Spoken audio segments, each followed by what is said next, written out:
Ahoy everyone, and welcome back to the most anticipated and important diecast review of the year. This is of your 2023 Indy 500 winner. Wait. What do you want? That's not the winner of the race. He's not the guy who won. This isn't the winner. This is the guy who won. He finally won it. New garden. Would you get out of here? No. Out. No. Out. You're not No. on contract. You No. were so last year. No. I'm a star. Okay. So, allegedly, debatably, this is your Indy 500 winning diecast for 2023. I'm not a denier. I am not a denier. But there is still controversy about that finish last year. And we almost had our heads taken off. Almost. That diecast review is yet to come. I promise on that one. But anyways, this is the 2023 Indy 500 winning diecast. This is Joseph Newgarden Shell Team Penske Chevrolet. Now, of course, you know how this goes. We've been doing this for years now. Let's take a look at the box before we get into everything else. And I'm saving the figure for last on this one because that one is a absolute point of contention. Here's the box. It's kind of what we've come to know and love, where the box is the best part.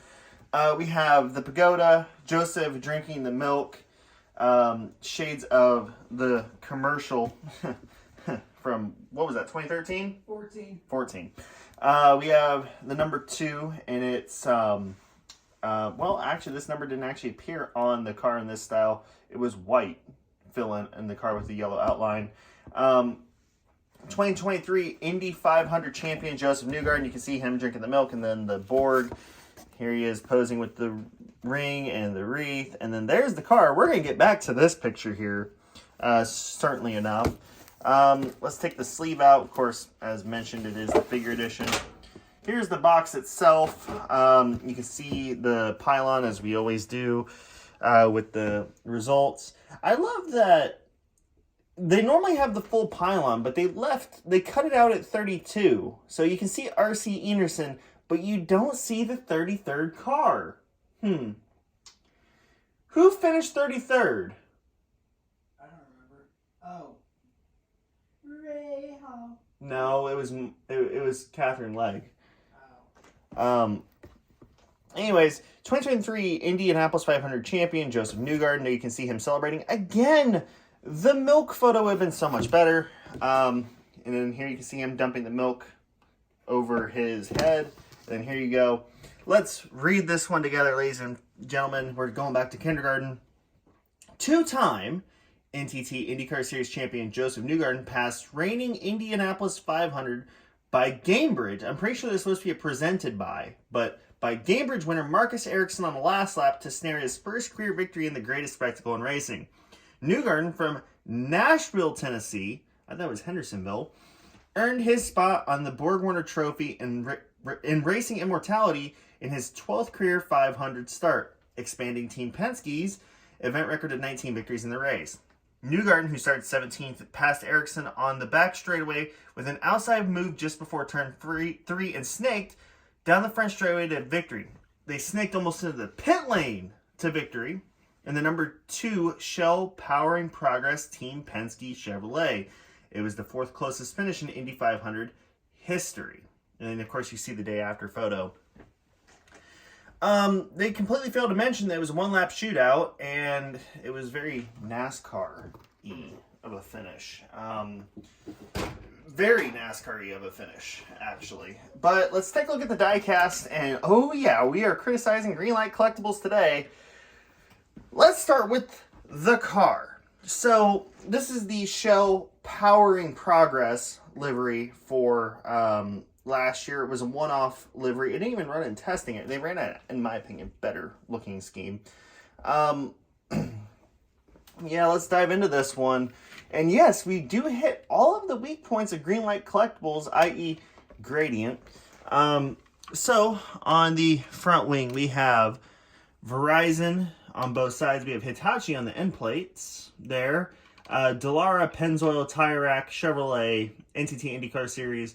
The number 2, which is too small. And the Shell logo, which is too small. And I did say that we were going to get back to that photo on the slipcover. And this is to back up my evidence here. There's what it looked like on the actual car. And then there's what we actually get. It's too small. It's way too small. On the mirrors, I'm surprised we didn't get them in purple. We got Siemens, yeah, and Mazak. And then we got some really weird stuff going on here with the gradient at the end of the bulkhead here as we do a little refocus here. Why does the gradient start here on the shock cover, which is accurate, don't get me wrong, but then why is it red right here? What is going on with that? So, did they design the individual parts of this diecast and then kind of threw it together like, oh, it's the gradient's different on literally every part that makes up the front end of this car. The shock cover is right. The rest of it's not.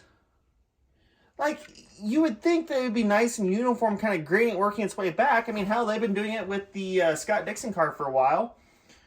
But no, they completely went and screwed it up. On the aero screen, we have Newgarden in white, and I'm surprised it's not in pink or black or some other odd color, magenta. And there's just kind of the hard end. It would have been nice if they would have done like a little decal stripe along the bottom of the aero screen that kind of complete the livery like is actually on the real cars. There's actually a little decal stripe along the bottom of the aero screen. And it would diffuse kind of that hard transition from the aero screen to the body. Inside, no real complaints. We do have that now year-old steering wheel inside the cockpit. Other than that, everything else is the same as it's been since 2004. And now we get to the side pods. And this was the first thing I complained about when the images of this car first came out. The Shell logo is too small. Okay, so I made this complaint before. I made this complaint probably the last 4 years. So when it comes down to the standard release cars, they have to go off of the renders based from the team. Which is understandable if some things are off because things change from renders to the actual car. But this one here, you're basing it off of a real car that actually raced. You are basing it off of a car that ran Memorial Day weekend. So why not use the photos from, I don't know, you don't even have to use the photos from race day. You can use the photos from the practice or qualifying. There's plenty of photos of this car out there because it was a one-off scheme. So my question is, why would you do it just based off of the renders when you can actually compare it to how the car actually was on the track? You have time to do this. Your designers have time to do this, to get it correct. Listen, this car is retailing for $90 US. Okay, so back in the day, you could get an IndyCar diecast for $45, half the price. But yet, the quality has gone way down. Like on the Dan Weldon 2005 winner, they actually resized the decals and they added decals like the TV sponsor decals to make it accurate to the car that ran on race day, even though it was still inaccurate but on the casting side, but they still at least gave an effort to fix things and make it look like it should. I digress. The Gallagher logo on the engine cover is too small. We have this little red stripe around here that continues to the tail edge of the or this red stripe that kind of fades down into nothing, and then we have, of course, the fin here with Penske Truck Rental. Gallagher Insurance, again, that decal is too small. The number 2 on there, it's, you know, surrounded in red and has that yellow outline and, of course, white number. We don't get a TV pod on this one because that car actually did carry an onboard camera, but it's not on the diecast.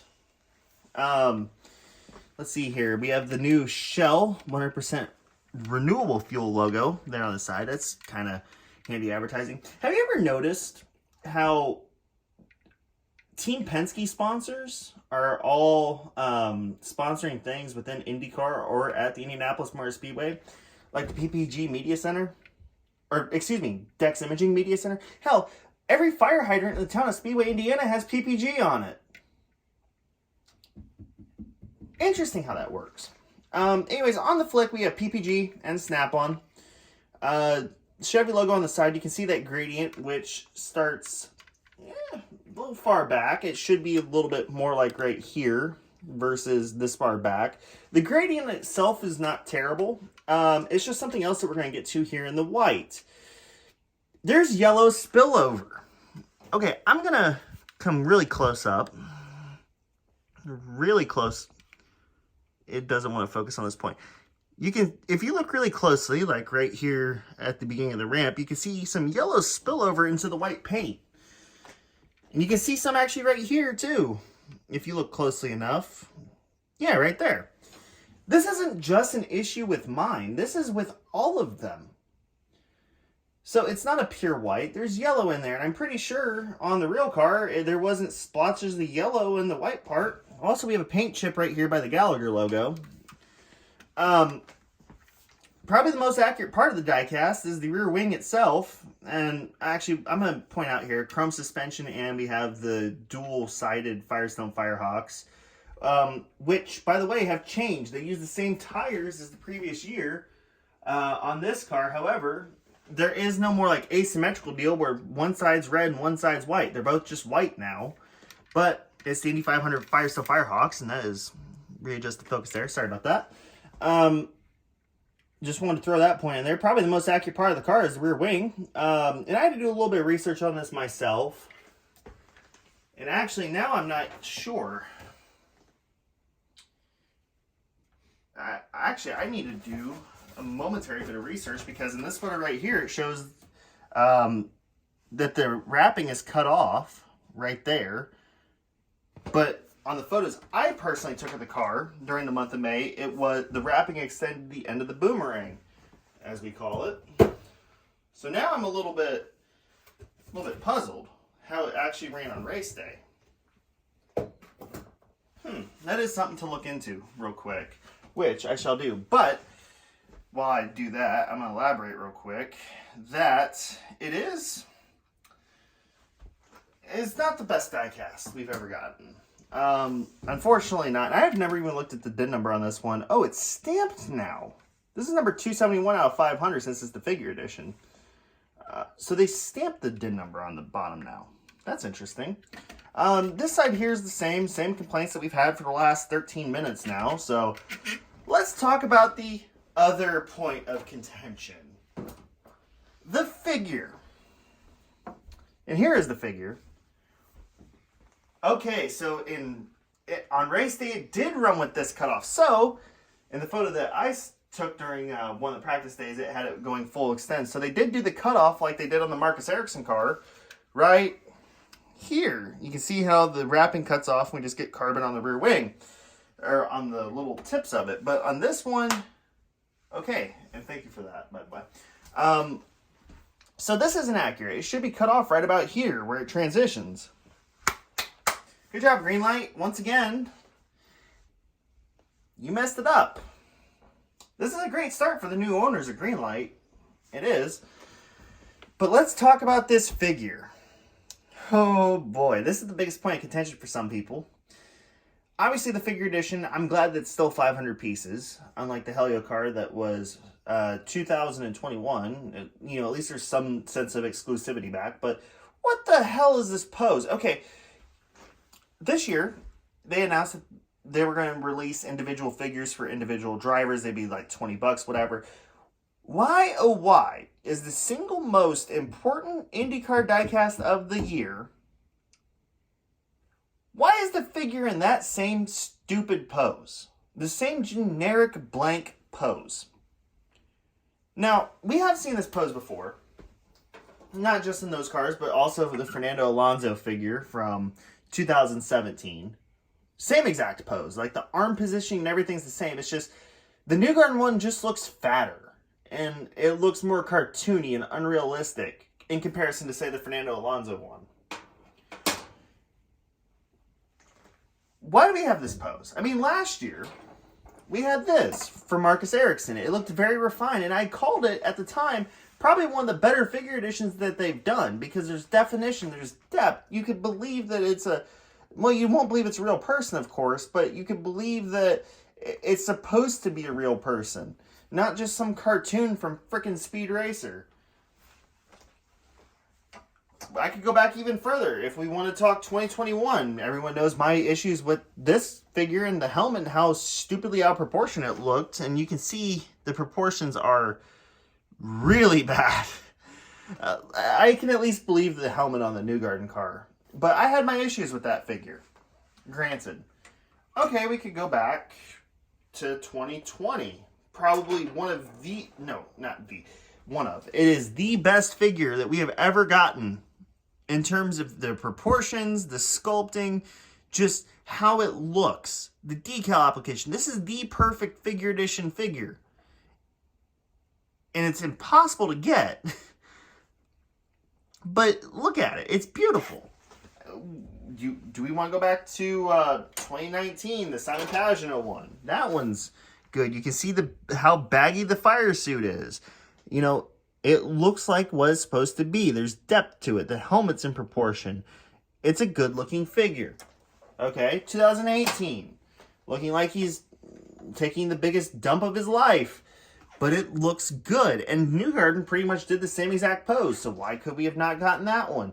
If it was just in reissue of the same casting, I wouldn't have been upset. Okay. We could go back. Of course, 2017, we got 2 figure editions from that race. We got the Takuma Sato, and I already showed you the Fernando Alonso. Again, decent figures. This one here, he has nothing to celebrate because he popped an engine in the race. Hell, and of course the Alexander Rossi is a good example. It was kind of like the last one of the really stupidly glossy ones from early on, but it's it's slender, it's tall like it should be, like Alexander is. And then, of course, we had this one from 2018, the James Hinchcliffe, doing the pose from when he did his pole position photo. This was released in 2018. There was 2 versions of this with a flag, but you see what I mean? I went on that showcase through Greenlight figure history for a reason, to show you that they can do poses and stuff. And it's not too much to ask for the car that is going to be long remembered and sought after, like every Indy 500 winning diecast is. It's going to be sought after by somebody someday. Why not do something special? Give us an incentive. And the problem is, we don't get to see what the figure pose is going to be until it actually comes out. When we first see the figure pose, it's because someone's posting it in one of the IndyCar diecast groups on Facebook that they had received theirs. When I saw it, I literally said, what the fuck is this? I'm not trying to sound like other diecast reviewers right now. I'm not trying to go on these long rants just for nothing, but come on. This is the one you cannot afford to screw up on, and you did. I thought we were making progress from the Ericsson winner because that was genuinely a good car. The small issues I had with that car, I had very little issues with that car. Okay, yeah, the bleed through in the mountains and stuff, and that stuff was expected because you're decaling over a red, putting white decals over a red colored car. That's acceptable. Okay, it's very hard to get around it. But then we get to this, and this is a huge step down. Let's look at the figure real quick. That way I can end this. He looks fat, he looks chunky, he looks like a goddamn skinny version of the Michelin Man. You see the helmet with Newgarden on it. I mean, I'll give it credit. The decal work is sharp and it's good. I take it back on the sharp. Look at the Chevy logo on the shoulder. But the helmet looks good in terms of the decal work. It looks very out of proportion. It looks big. It looks like if I became a driver, because I have a big head. I admit that. His body's very flat, very bland. There's no definition to it, nothing. You look on the back, the Chevy logo again looks like crap. Same on this side. Shell logos everywhere. The contingency sponsors or other Team Penske sponsors, I mean, they look okay, not great. Yeah, it's a rough one. It's a rough one. And we'll put the Borg next to him just because, and refocus it. So what do I think of this car? I'm trying to think back to one that's just as bad as this. I mean, the Helio car, definitely up there in contention because that one was pretty rough. But this one here is all over the place, from the gradient being literally all over the place to the decals being undersized and not even like updating the tires to the look that they had last year, to the absolute shit looking figure and the stupid pose. What are we doing? Why are we taking a step backwards here? And here's the thing. So this one I did not buy from the Indianapolis Motor Speedway. Yes, the figure edition is limited to normally, but our friends at Gutswear has them. He has a few of them. And a good friend of ours happens to work at Gutswear. And he set out the best looking one. He lined up all the ones that they have and looked through them personally and picked out the best looking one out of all of them. And there is still flaws to it. That tells you something. That's why I feel bad for some of the people that order, because they don't have a choice. They just get stuck in a box and shipped to their door. They don't get to pick and choose and leave the defects for the people who don't really care. This has been a 21-minute review. I'm starting to sound like my good buddy, original Big Bri over there with Lionel. How you doing, Brian? Hope you're doing well. Hopefully Florida's weather is nicer than here. But maybe it's time. Maybe it's time we start looking for somebody else to make these. I'm not talking about Auto World because that was a joke. And they were using Greenlight's castings anyways. I mean, somebody who's willing to actually put some effort into it. Or maybe that's too much to ask, because I've heard some pretty negative things there about the replicas, the vintage ones, and how inaccurate they are. And I'll be getting the Buddy Lazier winner. I'm curious to see how that turns out. But I don't know. I'm not going to tell you you should get this car. I mean, most of them are sold out. But it's not good. It's rough. It's very rough. And I think if they would just, Greenlight, if you would just have some designers look at photos of the car from practice, well, I guess that didn't work, or from race day, because there's a million photographers there. You know, they're all looking and taking photos of every little car every chance they can get. When you're designing the decals for these and placing them and sizing them and all that stuff, can you please, for the love of God, use the actual photos of the car? That way you could get the placement right. Because the one car you cannot afford to screw up all year, you did. Congratulations. Anyways, that's it for this Diecast review, guys. Thank you so much for watching. I hope you do not get this car, but you will. Anyways, peace out.